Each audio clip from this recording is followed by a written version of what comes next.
అశోక్ నగర్లో మాఫియా ఉందా లేదా? ఈ వీడియోలో దాని గురించి మనం మాట్లాడుకుందాము. రీసెంట్ డేస్లో ఈ అశోక్ నగర్ కోచింగ్ సెంటర్స్ దందా, అశోక్ నగర్ కోచింగ్ సెంటర్స్ అంతా కూడా ఒక మాఫియా, పేద విద్యార్థుల రక్తం పీల్చడానికే మొత్తం అశోక్ నగర్ అంతా ఉంది, ఇలాంటి కామెంట్స్ అనేవి కొంతమంది చేస్తూ ఉన్నారు. కొంతమంది ఇన్స్టిట్యూట్ డైరెక్టర్స్ కూడా ఈ మాఫియా ఉంది, వాళ్ళు మాఫియా ఉన్నారు, వీళ్ళు మాఫియా ఉన్నారు అని చెప్పి మాట్లాడడం కూడా జరిగింది. సో ఇక్కడ నేను కొన్ని పాయింట్స్ చెప్తాను ప్రతి స్టూడెంట్కి. ఇక్కడ అందరూ జెన్యున్గా ఉన్నారు, అందరూ మంచి కోచింగ్ సెంటర్సే అని నేను కమెంట్ పాస్ చేయట్లేదు. And at the same time అందరూ మాఫియా అని కూడా నేను అనట్లేదు. ఓకే, ఈ రెండు కూడా మీరు గుర్తుపెట్టుకోవాలి. అయితే ఇక్కడ కొన్ని విషయాలు, ఎవరు మాఫియా అంటే మందలుగా క్లాసులో కూర్చోబెట్టి కుర్చీలు దొరకక పిల్లలకి క్లాసులు వినలేని పరిస్థితి ఉంటుందో అలాంటి వాళ్ళు ఖచ్చితంగా మాఫియానే.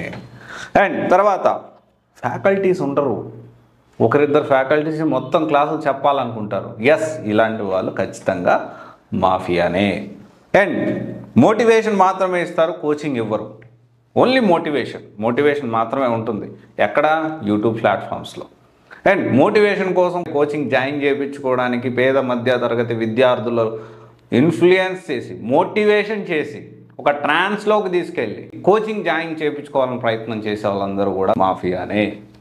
అండ్ తర్వాత వచ్చేసి జనరల్గా అన్ని ఇన్స్టిట్యూట్స్ కూడా నెలకు ఒక బ్యాచ్, 2 నెలలకు ఒక బ్యాచ్, 3 నెలలకు ఒక బ్యాచ్ అనేది, అంటే నెల బ్యాచెస్ అనేవి రన్ చేస్తారు. ఇది ఒక ప్రక్రియ.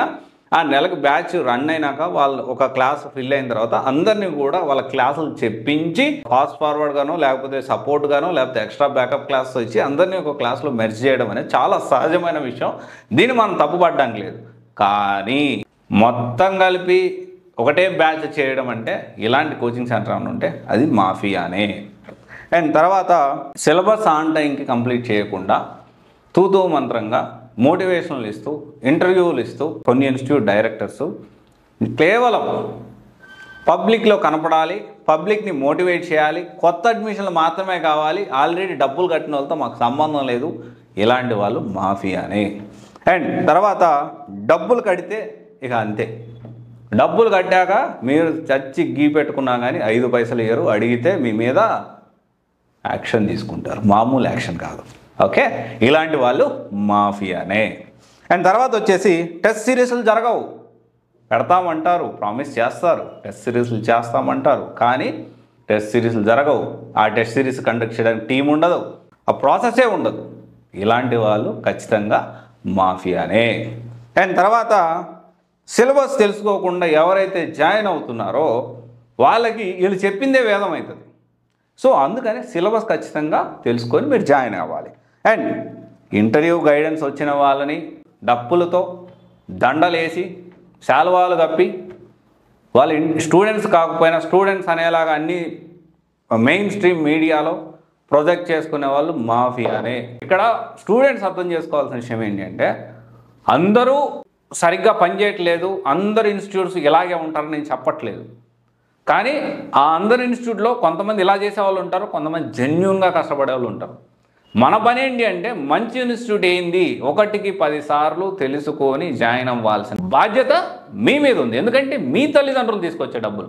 అంతేగాని అక్కడ మనం ఏదో మీ ర్యాంకర్స్ని చూసాము, అక్కడ లేకపోతే మనము మోటివేషన్ చేసేసారు, లేకపోతే ఇంకొకటి ఏదో ఎవరినో చూసేసాము అని చెప్పి జాయిన్ అవ్వడం మాత్రం కరెక్ట్ కాదు.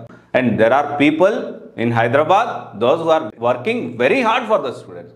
This is the reality. కానీ ఈ 1, 2, 3, 4 లేకపోతే కొంతమంది ఏదైతే కలుపు మొక్కలు, పచ్చని వనంలో కలుపు మొక్కలు అంటారు చూడు, అలాంటి వాళ్ళ వల్ల మొత్తం అశోక్ నగర్కే బ్యాడ్ వస్తుంది. చాలా IAS institute directors, UPSC institute directors వాళ్ళు ఎన్ని గంటలు కష్టపడతారో నాకు తెలుసు. నేను చూశాను, నా కళ్ళారా చూశాను నేను. సో చాలామంది కష్టపడే వాళ్ళు ఉన్నారు. లైక్ శశాంక్ సార్ ఉన్నాడు. శశాంక్ సార్ వచ్చేసి మన కరెంట్ అఫైర్స్ మెటీరియల్లో కానీ, ఫ్యాకల్టీస్ కానీ, 1-to-1 మెంటర్షిప్ కానీ ఇక్కడి నుంచి మన మెటీరియల్ ఢిల్లీకి తీసుకెళ్ళగలిగాడు.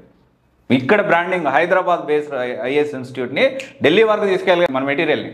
ఆ తర్వాత రాంబాబు సార్ మొత్తం ఢిల్లీలో చాలా ఇన్స్టిట్యూట్స్లో, పెద్ద ఇన్స్టిట్యూట్స్లో పనిచేశాడు. తర్వాత హైదరాబాద్లో 10 సంవత్సరాలు అడ్వాన్స్గా ఆలోచించే మనిషి. R&D టీం కానీ లేకపోతే వాళ్ళు క్వశ్చన్ తయారు చేసే విధానం కానీ బిడ్ బ్యాంక్ కానీ ఇంకా చెప్పుకుంటూ పోతే ఆయన చేయని ప్రయోగాలు లేవు. కొన్నిసార్లు ఆయన నష్టపోయాడు కానీ మ్యాక్సిమం ప్రయత్నం చేశాడు. తర్వాత విష్ణు సార్ 1-to-1 మెంటర్షిప్లో, తర్వాత తిరుమల సార్ వచ్చి పొద్దున ట్యూషన్స్ పెట్టడంలో, ఇలా చెప్పుకుంటూ పోతే ఎంతమంది ఉన్నారు. ఇంకా చెప్పుకుంటూ పోతే కేపీ సార్ కూడా చాలా కష్టపడుతున్నాడు. మనం మాట్లాడాను రీసెంట్గానే గ్రూప్ 1 గురించి, వాళ్ళు అసలు ఎలా చేస్తున్నారు ఏం చేస్తున్నారు మొత్తం ఎక్స్ప్లెయిన్ చేశారు. తర్వాత రాథోడ్ ఐఏఎస్ ఉషా మ్యామ్ కానీ, ఆ తర్వాత వచ్చేసి ఇంకా మనం మాట్లాడుకుంటూ పోతే కొల్లలుగా ఉన్నారు మన అశోక్ నగర్లో కష్టపడేవాళ్ళు. అవునా? ఇక్కడ ఎవరో ఒకరిద్దరు ముగ్గురు నలుగురు ఏదో రాంగ్ వేలో వెళ్తున్నారని చెప్పి మొత్తం అశోక్ నగర్ని బ్లేమ్ చేయడం మాత్రం అది ఎంతవరకు కరెక్ట్ అని మీరు ఆలోచించుకోవాలి.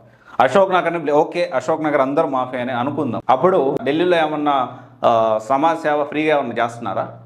బెంగళూరులో ఏమన్నా చేస్తున్నారా? ఒకసారి ఢిల్లీ వెళ్ళి చూడండి, ఆ తర్వాత మాట్లాడుకుందాం మనం. నేను చాలాసార్లు వెళ్ళా, 10 సార్లు వెళ్ళా. ఆలోచించండి. Thank you. This is Raj signing off.